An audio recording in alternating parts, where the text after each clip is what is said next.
Bien-aimé, écoute, la vérité est-elle une rivière qui déborde de son lit? Elle n'a plus besoin d'être conduite, mais elle se conduit elle-même. Elle se prend en charge elle-même. Bien-aimé, c'est lui qui dit la vérité, elle se prend en charge et lui reste au repos. Ce n'est plus lui qui va convaincre, mais c'est les paroles sorties de son cœur qui va convaincre le cœur des gens. C'est lui qui dit la vérité est en paix. Bien-aimé, Jésus dit ceci: détruisez ce temple, je les reconstruirai dans 3 jours. Bien-aimés, ils ont entendu cela, ils n'ont pas cru. Jésus est mort. Au 3e jour, il est ressuscité. La vérité n'a pas besoin de l'encadrer pour qu'elle se réalise. La vérité, elle est comme une rivière qui déborde de son lit. Elle prend sa direction et elle mouille tous ceux qui se trouvent sur son chemin. Elle convainc les terres à être des terres mouillées. Bien-aimé, c'est lui qui dit le mensonge.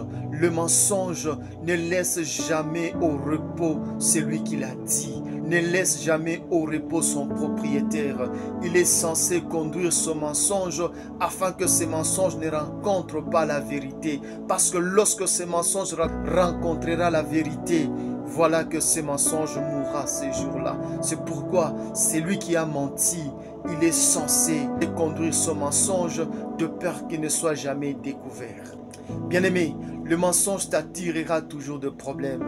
Tel un poisson pourri attirera toujours des mouches autour de lui. Lisons. Genèse chapitre 38, le verset 10 à 11. Alors Juda dit à Tamar, sa belle-fille: demeure veuve dans la maison de ton père, jusqu'à ce que Sheila, mon fils, soit grand. Il parlait ainsi dans leur crainte que Sheila ne mourût comme ses frères. Tamar s'en alla et elle habita dans la maison de son père.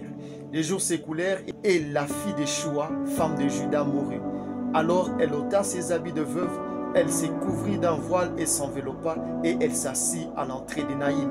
Bien-aimé, lorsque Juda avait eu 3 fils, l'un des fils avait eu une femme et ces fils-là étaient morts. Le second a pris la femme de son frère qui était mort, lui aussi a succombé et mort. Voilà qu'il est resté seulement un seul fils de Juda qui s'appelait Sheila. Et Juda, lorsqu'il a constaté cela, il avait peur de donner son fils Sheila. Au lieu de dire la vérité que je ne te donnerai pas mon fils parce que ces 2 autres étaient morts. On ne sait comment ils étaient morts. Mais Juda a dit à Tamar que va dans la maison de ton père. Quand Sheila sera grand, je te donnerai aussi, celui-ci sera ton mari. Bien-aimé, le mensonge t'attirera toujours de problèmes. Même le problème auquel tu n'as jamais pensé que cela peut t'arriver.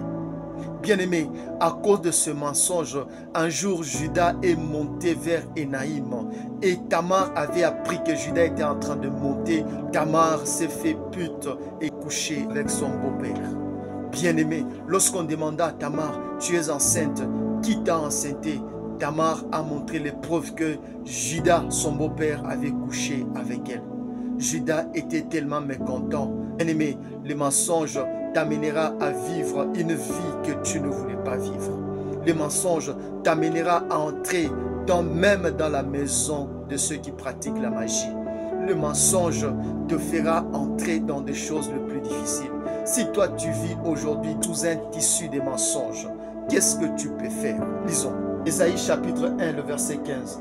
Quand vous élevez vos mains vers l'Éternel, il détourne de vous ses yeux. Quand vous multipliez vos prières, il n'écoute pas, car vos mains sont pleines de sang. Bien-aimé, tout celui qui est devant Dieu et il ne dit pas la vérité, Dieu le considère comme un hypocrite. Dire la vérité, c'est à ton Créateur.